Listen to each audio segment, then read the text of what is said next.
नमस्कार, बहुत स्वागत आप सभी का। जी मध्य प्रदेश छत्तीसगढ़ देख रहे हैं आप और आपके साथ मैं हूं कीर्ति दीक्षित। और खबर दिल्ली से, कांग्रेस ने किया राष्ट्रीय गठबंधन समिति का गठन और लोकसभा चुनाव के लिए गठित की गई है 5 सदस्यीय कमेटी। पूर्व सीएम भूपेश बघेल को बड़ी जिम्मेदारी मिली है। गठबंधन समिति के सदस्य होंगे भूपेश बघेल, अशोक गहलोत, सलमान खुर्शीद और मोहन प्रकाश को भी इसमें सदस्य के तौर पर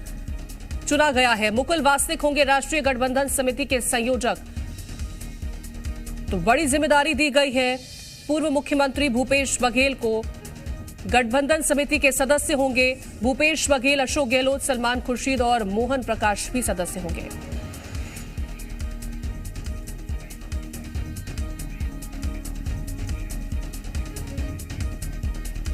और ज्यादा जानकारी के साथ सैयद मुबश्शिर हमारे साथ दिल्ली से जुड़ गए हैं। सैयद, बड़ी जिम्मेदारी यहां पर दी गई है, भूपेश बघेल को दी गई है, समिति का गठन कर दिया गया है। कौन कौन शामिल है इसमें?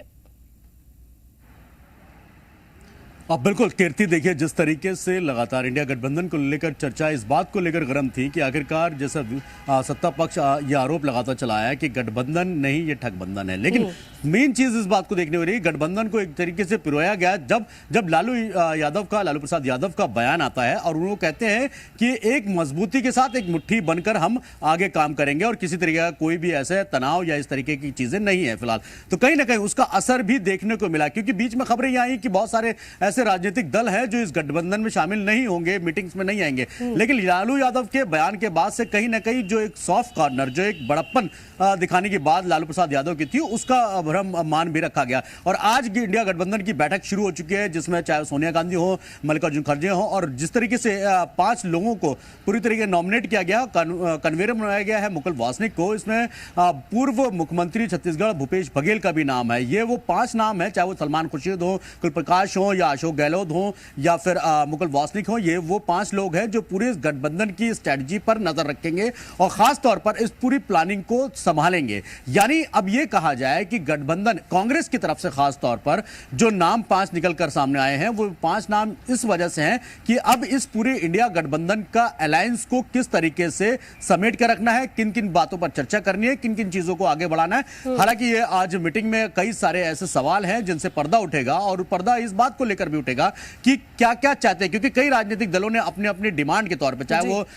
बिहार के मुख्यमंत्री नीतीश कुमार हो, चाहे वो कह सकते हैं कि झारखंड के मुख्यमंत्री शिबू सोरेन हो, क्योंकि आज वो शामिल नहीं हो पाए लेकिन उनके जगह पर दूसरे नेता पहुंचे हैं, और चाहे अरविंद केजरीवाल हो या फिर अखिलेश यादव हो। इस पूरे उसमें आप देखेंगे कि जितने भी गठबंधन के मेंबर्स हैं वो सभी, सीबीआई से डी राजा भी वहां पहुंचे हैं और भी कई सारे, ममता बनर्जी पहुंची हैं। तो ये लगातार जिस तरीके से आरोप प्रत्यारोप का जो दौर चल रहा था, कहीं ना कहीं आज थोड़ा विराम जरूर लगा हुआ है, क्योंकि जब वो इंडिया अलायंस की वो सभी मेंबर्स एक छत के नीचे इकट्ठे हुए हैं तो कुछ ना कुछ चीजें जरूर साफ होने वाली हैं। सबसे अहम चीज सीट बंटवारों को लेकर है कि हम थोड़ा सा समझना चाहिए, क्योंकि हर प्रदेश की राजनीति का जो समीकरण है वो पूरी तरीके से डिफरेंट होता है, चाहे वो जातीय समीकरण हो, चाहे वो इलाका वाइज समीकरण हो, चाहे वो वोट बैंक को साधने की अलग अलग रणनीति हो। तो कहीं ना कहीं ये जरूर कहा गया था, जैसे कि पहली मीटिंग जब हुई थी, आपको याद होगा कि ममता बनर्जी ने कहा था कि क्षेत्रीय दलों को थोड़ा सा प्राथमिकता देनी चाहिए। वजह उसके पीछे की साफ की थी कि क्षेत्रीय दलों का जो रसूख है, एक दबदबा है, वो अपने अपने राज्य के अंदर ज्यादा मजबूत है बनिस्बत इसके कि कांग्रेस का हर जगह, कांग्रेस जरूर राष्ट्रीय पार्टी जरूर है, लेकिन जिस तरीके के हालात पिछले 10 सालों में देखे हैं सभी क्षेत्रीय दलों ने, खासकर कांग्रेस ने, उसको समझना बहुत जरूरी है। तो कीर्ति, इन सब चीजों पर भी विराम लगेगा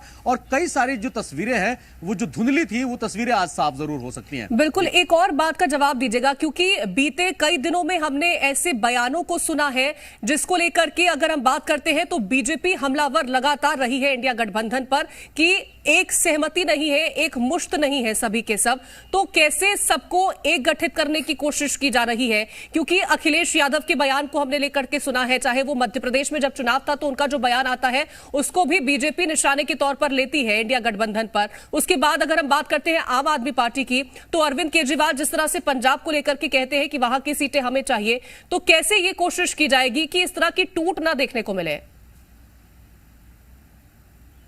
देखिए, सबसे बड़ी कीर्ति यही बात इस गठबंधन को मजबूत बनाएगी आगे भी इन फ्यूचर में कि आप कितने संगठित हैं। हर कोई अपने अपने राज्य के हिसाब से, अपने अपनी पहुंच के हिसाब से, अपनी अपनी पकड़ के हिसाब से डिमांड रख रहा है। उन सभी डिमांडों को सुनने के बाद एक मुश्त रात यानी जो एक कन्वर्सेशन निकलकर सामने आएगा, अमल उस पर ही करना होगा, तभी कहीं ना कहीं गठबंधन की जो मजबूती है वो निकलकर सामने आ सकती है। क्योंकि सभी तक है, अखिलेश यादव का बयान जब मध्य प्रदेश, जैसा आपने जिक्र किया कि अखिलेश यादव ने जब जो है कमलनाथ ने बयान दिया था कि कौन देखता है किस तरीके से, कई सारे ऐसे बयान आए थे, तो उन्होंने अखिलेश यादव ने साफ तौर पर यह कहा था कि हम नहीं इससे चाहते, अगर हमें पता होता कि सिर्फ ये लोकसभा चुनाव के लिए है तो शायद हम नहीं करते। इतना बड़ा बयान भी दिया गया था जिससे खलबली मची थी और सत्ता को यानी साफ तौर पर बीजेपी को एक मौका मिला था कि गठबंधन में जो टूट है, जो दरार है, सब लोग अपने अपने रास्ते पर देखना चाहते हैं, अपने अपने आप को तरजीह देना चाहते हैं और ये जरूरी भी हो जाता है क्योंकि जाहिर सी बात है, जिस राज्य में जिस पार्टी की मजबूती ज्यादा होगी, अगर उसको अहमियत उतनी ज्यादा देगी तो नतीजे अलग निकल कर आ सकते हैं लोकसभा के अंदर। ये चीजों को समझना होगा थोड़ा सा। इन्हीं सब चीजों पर एक मीटिंग जो आज अब शुरू हुई है अशोका होटल में दिल्ली के, वो इसी बात को लेकर मेन है कि आपस में संगठित कैसे रहा जाए। क्योंकि अगर आप संगठित नहीं रहेंगे तो फिर आप जिस तरीके से आप प्रधानमंत्री मोदी का मुकाबला करने की बात कहते हैं, लालू प्रसाद यादव ने कहा कि मोदी को हराना है, तो वो सब चीजें, वो सारे अल्फाज और सारे शब्द जो है वो बेमाने हो जाते हैं कि अगर आप एक मुट्ठी बनकर आप बात तो जरूर कर रहे हैं लेकिन संगठित नहीं है। तो इस संगठन की मजबूती तभी हो सकती है, जैसा कि बीजेपी ने कहा कि ये लोग सब अलग हैं, आपस में फूट पड़ी है, अगर उन चीजों का जवाब देना है तो अपने आप को संगठित होना पड़ेगा इस अलायंस को, तभी जाकर किसी नतीजे पे पहुंच सकते हैं। अदरवाइज आप देखेंगे कि चाहे वो मध्य प्रदेश के चुनाव हो, राजस्थान के चुनाव हो, छत्तीसगढ़ के चुनाव हो, राजनीतिक दलों में, क्योंकि आपको एक सूत्रों के हवाले से एक बड़ी खबर मैं ये इस बात को लेकर बता दूं कि जिस वक्त राजनीति में हलचल हुई थी उस वक्त कांग्रेस को यह कहा था, कई नेताओं ने यह बोला था कि अखिलेश यादव के इस बयान के मायने बहुत ज्यादा निकल सकते हैं। उसके पीछे की वजह है कि इसका खामियाजा भी भुगतना पड़ सकता है। अगर यही लोग संगठित होकर अगर प्रदेशों में जो 5 राज्यों में चुनाव हुए तो शायद नतीजे कुछ और हो सकते थे, क्योंकि कहीं ना कहीं वोट काटा है। अखिलेश यादव गए, उन्होंने भी कुछ ना कुछ वोट काटा है, दूसरे राजनीतिक दल थे उन्होंने भी वोट काटा है, लेकिन इन सभी संगठित कह सकते हैं कि अलायंस को लेकर दूसरी तरफ मैं थोड़ा सा आपका ध्यान दिलाना चाहूंगा, मायावती को लेकर भी स्थिति साफ नहीं थी। मध्य प्रदेश में एक बड़ा कैडर मायावती का मजबूत कैडर भी है जो एक वोट बैंक के तौर में आ जाता था। अगर उस तरीके से बात होती तो कहीं ना कहीं इसका नतीजा बिल्कुल और नुकसान इसी बात का कहीं ना कहीं झेलने को मिला है कि कांग्रेस सिर्फ ये कहती नजर आई थी कि हमने ये जो अलायंस बनाया है ये लोकसभा चुनाव के हिसाब से बनाया है, विधानसभा में हम इसको इतनी अहमियत नहीं देते, और इसी का कहीं ना कहीं एक बड़ा नुकसान झेलने को देखा था हमने कि कांग्रेस ने झेला है और नतीजे कहीं ना कहीं उलट भी देखने को मिले थे। फिलहाल बहुत शुक्रिया है सैयद मुसव्विर तमाम जानकारी पहुंचाने के लिए आपका।